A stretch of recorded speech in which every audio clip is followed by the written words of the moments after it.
มาะสำหรับสาววายและชาววายคนไม่วายดูได้ แต่ระวังหัวใจละลาย กลายเป็นสายวายเต็มตัวนะจ๊ะ ฉันบอกแล้วว่าของแฟนก็คือของเราเปิดได้เคล็ดลับความรวยของมิวสุภสิทธิ์นั่นเองนะคะในวันนี้ 3, 2,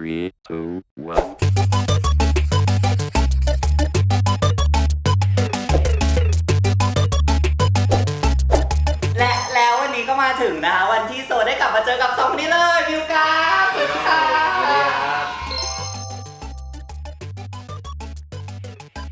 ดีใจมากเธอพอทุกคนเรียกร้องมากบอกว่าอยากให้มาหามิวกับอีกลืมมิวกับไปแล้วหรือยังจะบอกว่าเฮ้ยเราเล่นป่ะเฮ้ยเคยลืมยังแบบว่ารักอยู่เสมอแล้วก็ยังติดตามอยู่เสมอนะคะเป็นยังไงเธอช่วงโควิดที่แบบผ่านมามันแบบเราได้ทำอะไรยังไงบ้าง ส่วนใหญ่ก็ไลฟ์แล้วก็จะมี Q&A กับพี่แฟนคลับบ้างให้หายคิดถึง แล้วมีโอกาสมาเจอกันบ้างไหมคะนอกจากงานเลย มี อะไรคะเกิดอะไรขึ้น มันก็มีโอกาสมาเจอกันเราไปทำอาหารด้วยกันเราสองคนทำอาหารไม่เป็นก็เลยลองไปทำดูแล้วก็ไลฟ์ให้แฟนคลับดูที่น้องชอบ ของโปรดแล้วเธอทำอะไรกันกิน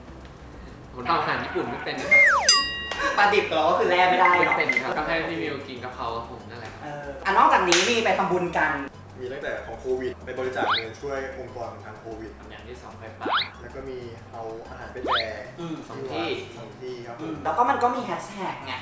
ทำบุญทิปเอ็กเมลกับ คือเหมือนวันนั้นคือเป็นงาน private ที่เราสองคนตั้งใจเพื่อไปแจกให้กับคนที่เขาต้องการจริงๆเท่านั้น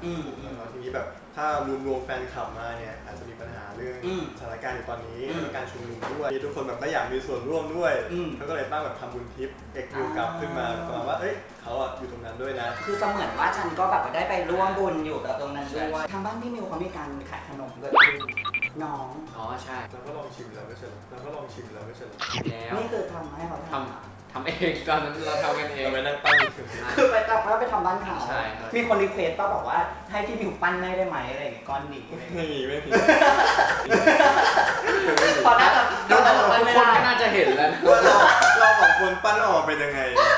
เราปั้นแบบเป็นรูปดาวรูปหัวใจก็ออกมาเป็นกลมๆ ปั้นยังไงก็ออก ก็ มา ไม่เข้าใจ ในช่วงระหว่างที่โควิดเกิดการระบาดเนี่ยมันมีแบบทุกอย่างเยอะมากไม่ว่าจะเป็นบอกว่าคำว่าแดดดี้ที่เกิดขึ้นอันนี้ต้องชี้แจงค่ะคุณกราฟ คือการชี้แจง เพราะว่าคุณกราฟเป็นคนเรียกเขาแดดดี้มันคืออะไร ตอนนั้นวันสงกรานต์ตอนนั้นเราเฟซไทม์กัน ครับผม แล้วเหมือนว่าไอ้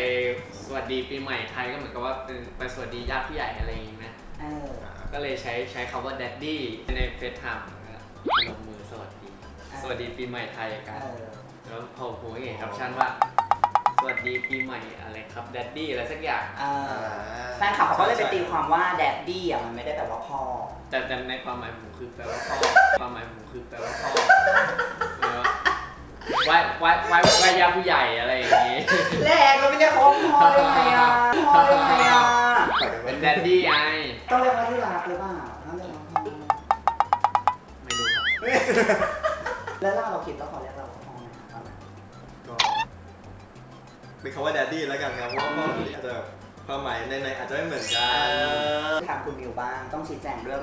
WUV ค่ะมันคือคำว่าเลิฟ ถ้าเป็นคำว่า love ปกติ LOVE ใช่ไหมแล้วเวลาเขาย่อยๆก็จะเป็น LUV แต่นี้แบบถ้าแบบมันเป็นแสลงมันก็เป็น WUV ก็เหมือนกันเลยครับ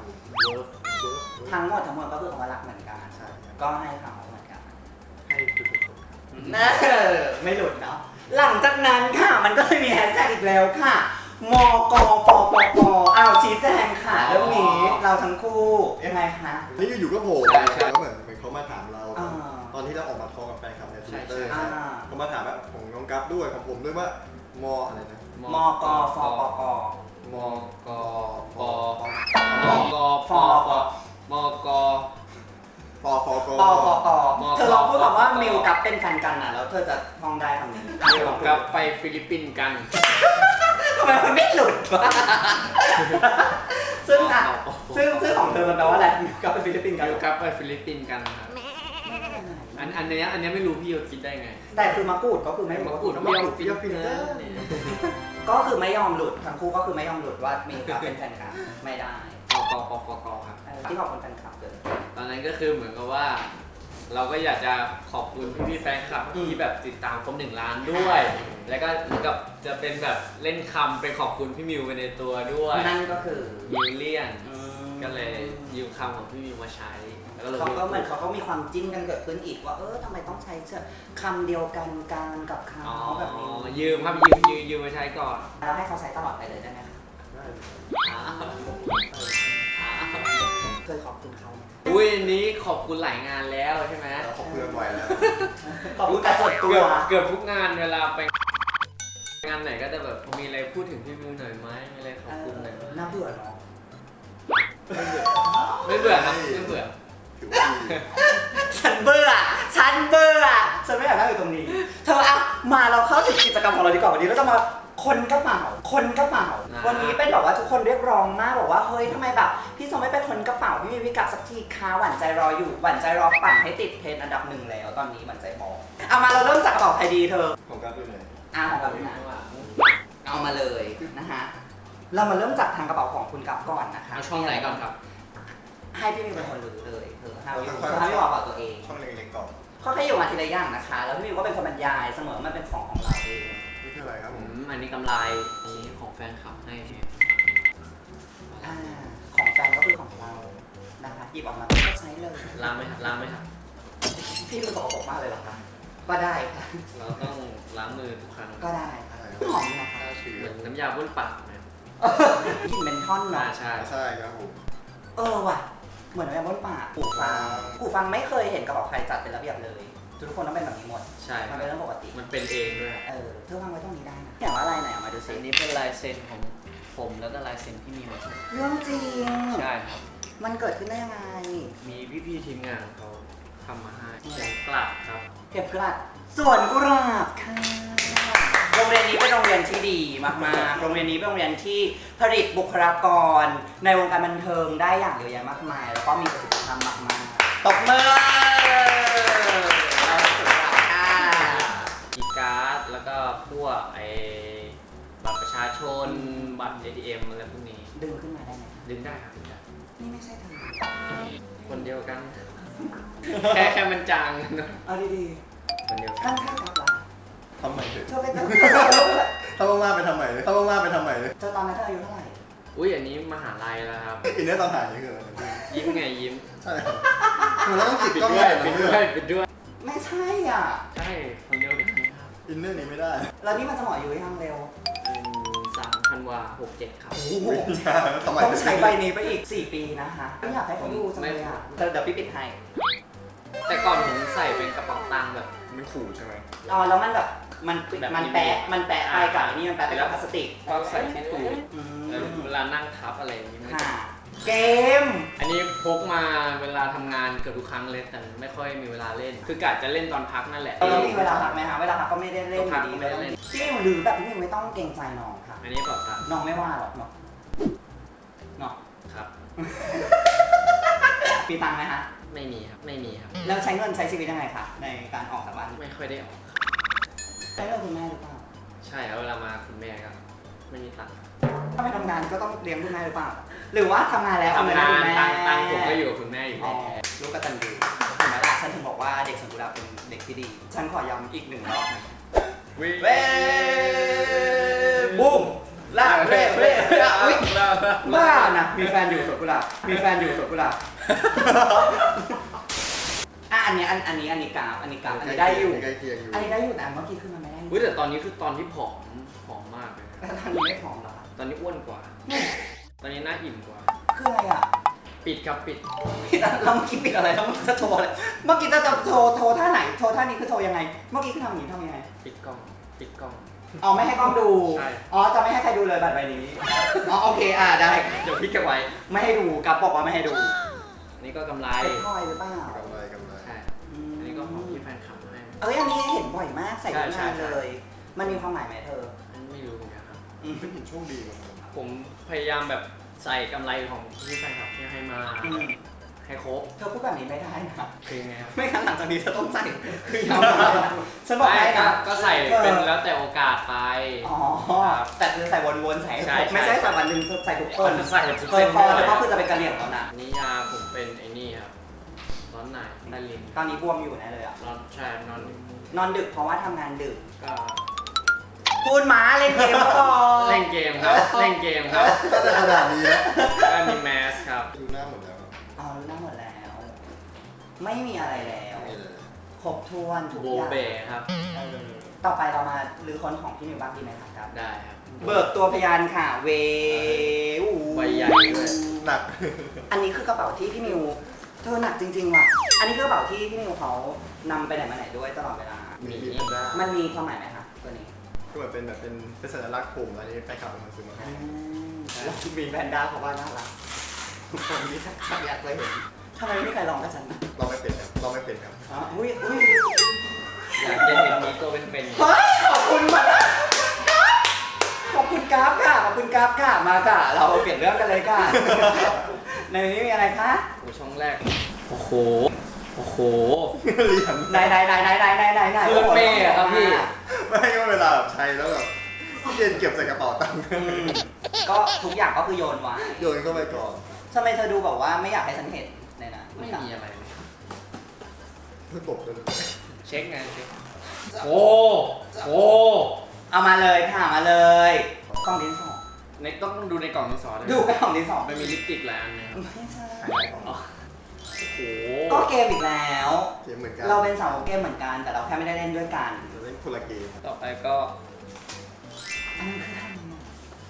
ที่ต้องอ่าน ชีส อันนี้คือเรียนเหรอคะ ไม่ได้นี่เป็นงานวิจัย เป็นภาษาอังกฤษทั้งหมด ปริญญาเอก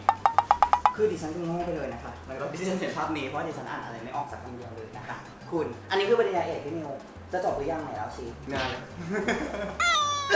ไม่ให้กำลังใจตัวเองเลยเหรอ ไม่ให้ ว่าแบบเฮ้ยใกล้แล้วอะไรอย่างเงี้ย ไม่หร เข้า อก มาปีหนึ่งเอง อ๋อ ไม่รีบไม่รีบ ต่อไปค่ะ บอกตังค์ครับ ให้พี่เปิดเอง ถ้าเปิดได้เปิดได้ ฉันบอกแล้วว่าของแฟนก็คือของเรา ไม่ดูครับ อ้าว ทำไมล่ะพี่มิวมันเกิดอะไรขึ้น มันมีบัตรตลก มันมีความลับอันไหนเราขอดูสิ พี่มิวทำไม เฮ้ย ตลก ขาย ไม่ ไม่ ดี อย่างนี้ อะพี่มิวรายการเราขายขำเร็ว ให้หยิบเองทำลายตัวเองเจ็บน้อยสุด จะค่อยๆดู เออ แต่ดูช่องนี้ก่อนนะ เออ เป็นพระ อ๋อค่ะข้ามไปค่ะ ไม่เล่นนะคะ อันนี้ก็เงินธรรมดานี่ ยัน อุ๊ยตายแล้ว เหตุผลที่ทำให้คุณสุประสิทธิ์ดังมาจนถึงวันนี้ได้นะคะนั่นก็คือ เงินในกระเป๋าตังค์มันจะเป็น นี่ทุกคนแห่แล้วนะ อยุธยาครับ เธออย่าพิการนะ เป็นปู่ชูชก อุ้ยเราไปเหมือนกันเลยวันนี้อ่ะ อยุธยาใช่ไหมครับ ใช่ค่ะ เราไปที่เดียวกันค่ะ เราไม่ให้ดูนะคะ เดี๋ยวคนแห่ไปนะคะ มีอะไรคะมีอะไรคะคุณมีอะไร เดี๋ยว คะ เราไปไม่ได้เลยบัตรสแตมป์พวกร้านอาหาร ใครเขาบอกว่าดาราเขาไม่ใช้ส่วนลดเขาไม่กินแบบของฟรี ไม่จ้า คนนี้มีหมด บัตรเครดิตครับผมบัตรจุฬา เยอะมาก บัตรเครดิตมีทุกธนาคารเลยนะคะ หนึ่งกับคีย์ อุ้ยรอบไหมรอบไหมรอบไหมรอบไหมรอบไหม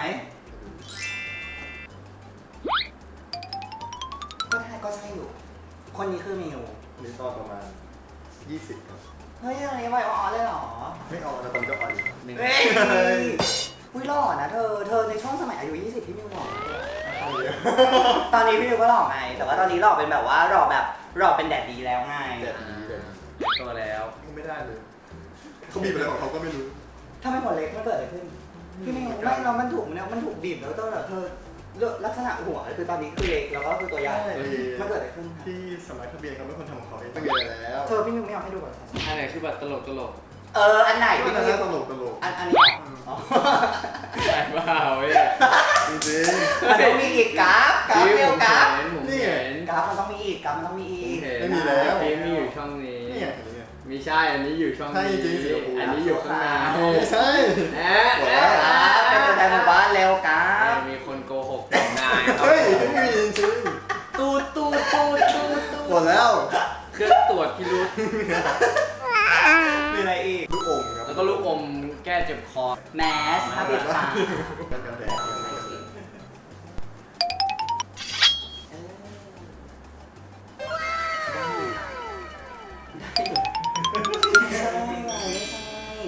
ไม่ใช่นะ กันหัน อันนี้คืออะไรครับ ข้างหันวัดใจพงมิวค่ะเรียกเงินค่ะ และนี่ก็ คือเคล็ดลับความรวยของมิวสุภสิทธิ์นั่นเองนะคะในวันนี้นะคะเต็มเลยเหรอเธอของขังอ่ะ และนั่นก็คือภาพจากวัดแช่คงมิวเหมือนกันค่ะ อยู่ด้านหน้าค่ะ และอันนี้ก็คือคีทูบค่ะเพราะฉันมีทุกอย่างเหมือนกันค่ะ นี่คือที่ไปล่าสุดมา คือทุกคนต้องมีนะคะ มีอีกครับ กุญแจเข้าบ้านกุญแจเข้าบ้าน นี่กุญแจ บ้า บ้าน นเธอเก็บอันนี้หน่อยเร็วเดี๋ยวฉันขโมยเงินที่มิวไป แล้วใช่ไหม เย้ หมดแล้ว มีช่องลับอีกไหมเนี่ยมีช่องลับอีกไหมเนี่ย ไม่น่ามีแล้วหมดหรือยังคะหมดแล้วเธอเอ็นดู เก็บนะคะ เรียกว่าทั้งหมดแล้วนะคะในของเขานะคะ ใช่ครับ เธออยากให้พูดอะไรขอบคุณแฟนคลับนิดนึงเร็วตอนนี้แฟนคลับที่1 ล้าน follower 1 ล้าน follower และดูมันถึงตอนนี้ เราตัดอยู่ตรงนี้เลย ใช่ใช่เพราะว่ามันจะมีหลายๆคนที่ดูไป1 นาทีแล้วตัดปิดเลย อ่า คนพวกนั้นเราโกรธแต่สองนี้ไม่โกรธเราโกรธคนเดียวอ่ะไปค่ะ ก็ขอบคุณที่ดูรายการมาจนถึงตอนนี้นะครับ เออ ก็ถ้าเกิดใครดูถึงตอนนี้ก็อาจจะได้เห็นคอนในกระเป๋าของเราเรียบร้อยแล้ว ขอบคุณ ค่ะ ที่ติดตามพวกเราทั้งสองคนมานะครับผม ค่ะ ก็ดีใจมากจริงๆที่ follow ในไอจีครบ1 ล้านนะครับก็อยากจะไปเรื่อยๆถึง2 ล้าน 3 ล้านเลยครับผม อืม แล้วก็ฝากมาติดตามที่ช่องนี้ด้วยนะครับ ใช่ค่ะใช่ค่ะฝากด้วยนะคะ1 ล้าน 2 ล้านขอบคุณค่ะ เดี๋ยวเรามีไปทำกิจกรรมกันต่อใช่ไหมครับ ใช่ โอเคครับ ทำอะไร ร อ่ะ อติดตามนะครับ มันไม่ธรรมดาแน่ ใช่ครับ พี่มิวเอาขอบคุณหน่อยเร็ว พี่มิวก็คืองงอยู่ว่าเอ๊ะเรามาตัดสลับกันแบบนี้นะ นี่เราขอบคุณเลยนะครับ ขอบคุณพี่ ขอบ แฟ คุณ นคลับ แฟน ที่ คลับ ที่ดู มาก ดูคลิปมาถึงตอนนี้ ที่ดูมาถึงตอนนี้แล้วว่า 1 ล้าน follower คืออะไร ก็1 ล้านเท่า1 ล้านแล้ว ของเรา2 คนใช่ไหมอ๋อผมนึกว่าแบบของchannel 1 ล้าน บ้าถ้ามันถึง1 ล้านมาก ครับ มันเกินไป ก็ แล้ว นึกว่า นะ ให้พูดขอบคุณให้ บิ๊กพี่โซแบบเหงื่อเป็นเม็ดเลย แต่ทุกคนซูมหน้าจอร้อนมากเพราะว่าอะไรดจรใส่เสื้อกันหนาวมา